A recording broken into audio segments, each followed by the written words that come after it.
Hello. Hello. In keeping with the spirit of the times, this address will be broadcast on YouTube, so we do want some good energy in the room. Dr. Bassis, Chairman Frankenberg, the Board of Trustees, the faculty, the staff, to the parents and the families, to our honored guests from India, namaste, to our honored guests from Thailand, Sai Bai Di, to Dr. Dumke, and Dr. Topham, but most importantly, to the boisterous, soon-to-be graduates, I am honored to be giving you the commencement address today.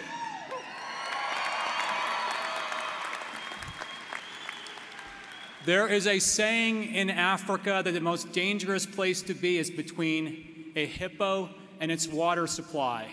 And I am the last thing standing between all of you and your degrees. So I ask your indulgence, just as I ask the indulgence of a hippo that once charged me in the Zambezi River in Zimbabwe. 23 years ago, I was sitting where you are sitting in the student section at the University of Colorado in Boulder, go Buffaloes, with only a vague notion of what I wanted to do with my life. I was fortunate enough, after graduating, to have 3 lucky breaks.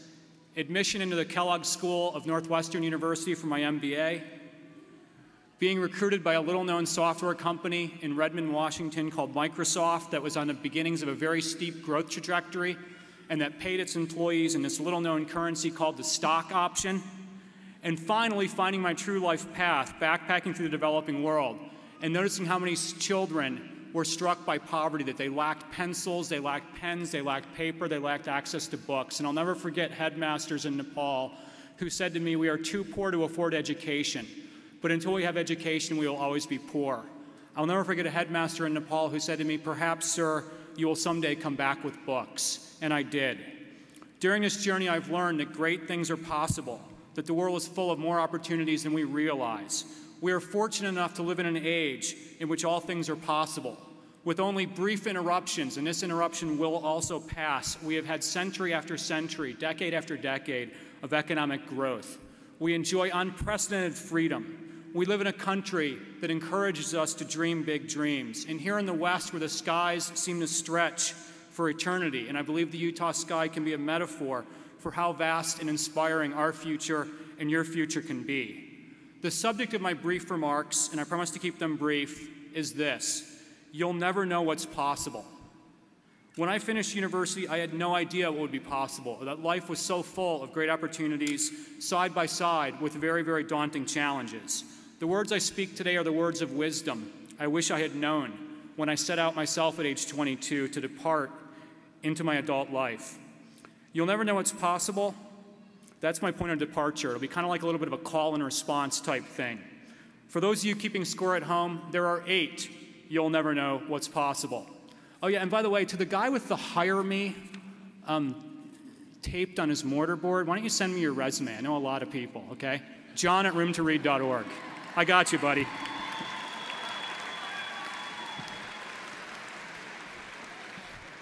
You always have to ask for the order. That's what they teach you in sales and marketing. This guy asked for the order. That's impressive. Number 1, you'll never know what's possible unless you dare to take risks while you're young. Risks like taping "hire me" to your mortar board.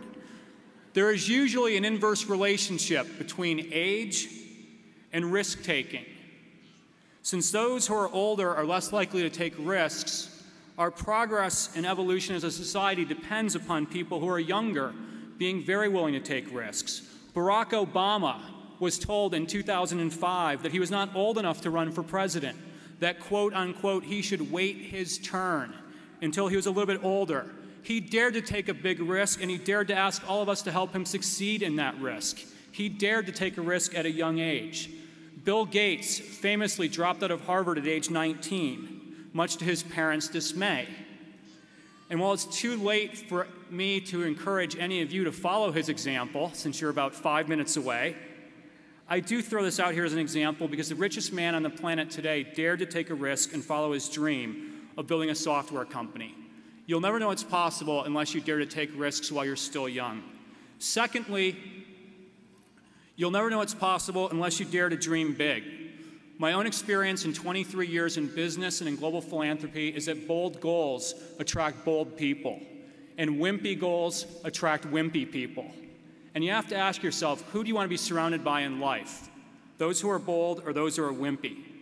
The world today needs bold thinking more than it ever has before. We live in a world in which 1 billion people lack access to clean water, in which 1 billion people live on $1 a day and 2 billion people live on $2 a day, in which dropout rates at inner city schools in America are reaching record highs, while at the same time company executives complain they cannot find enough skilled employees to fill the slots they have. We live in a world in which 800 million people cannot read or write. But fortunately, we live in a world and we live in a country here in America that allows us to dream big dreams. We have countless examples. Martin Luther King Jr. declared that he had a dream. To quote, he said, "I have a dream that my 4 children will one day live in a nation where they will be judged not by the color of their skin, but by the content of their character." That was a bold statement that seemed impossible in 1963, but he dared to dream big. And this week we saw the nomination of the first ever Latina woman to go on to the Supreme Court. And yeah, feel free to cheer for that. That is Dr. King's legacy. Because Dr. King did not believe in a world, Dr. King did not advocate for human rights for African Americans, he argued for human rights for humans. And we need more of that thinking in the world today. Likewise, John F. Kennedy, a president who was assassinated when I was 7 months in my mother's belly. John F. Kennedy dared to boldly declare in 1961, quote, "I believe that this nation should commit itself to achieving the goal, before this decade is out, of landing a man on the moon." Then, almost as an afterthought, he added, quote, "and returning him safely to Earth." And you can almost imagine those astronauts watching the speech on television, breathing a sigh of relief and saying, "Thank God he did not overlook that little detail." George Bernard Shaw famously said that all progress depends upon the unreasonable man. Men like Paul Farmer, the doctor who founded Partners in Health, who basically blew off most of his classes at Harvard Medical School to commute to rural Haiti because he thought it was unfair that kids should be dying of meningitis and tetanus in this modern age. Farmer is a hero. And if you've not read Tracy Kidder's book, Mountains Beyond Mountains, please go out and buy it today, because Farmer is an unreasonable man on whom progress depends. Men, women, amigas, amigos, mine and Heron and mine and Damen, please be unreasonable. Dare to dream big and dare to execute on those goals. Third, you'll never know what's possible unless you have a strong work ethic. Thomas Edison, perhaps the greatest inventor in human history, famously said that opportunity is missed by most people because it's dressed in overalls and it looks like hard work. Don't be afraid of hard work. Great companies, great nonprofits, great institutions are not built 9 to 5, Monday through Friday, with lots of 3-day weekends sprinkled in. If you ask a startup in Silicon Valley whether they give Columbus Day off as a holiday, they will laugh at you because they are trying to build a great company, and that requires great commitment and a strong work ethic. Dell, Google, Southwest Airlines, Apple, and Virgin are all iconic companies that were built through hard work. Fourth, you'll never know what's possible unless you dare to ignore the cynics and dare to ignore the so-called experts, those who will tell you why something cannot be done. We all know this type. Those who see the obstacles rather than who see the opportunities, those who will give you a negative reaction to your idea rather than a positive reaction. We refer to them in my office as the Debbie Downer type. We all know Debbie Downer. She's the person who sucks all the oxygen out of the room right when things are starting to get interesting. And we always say, Debbie, Debbie, Debbie, don't be such a downer.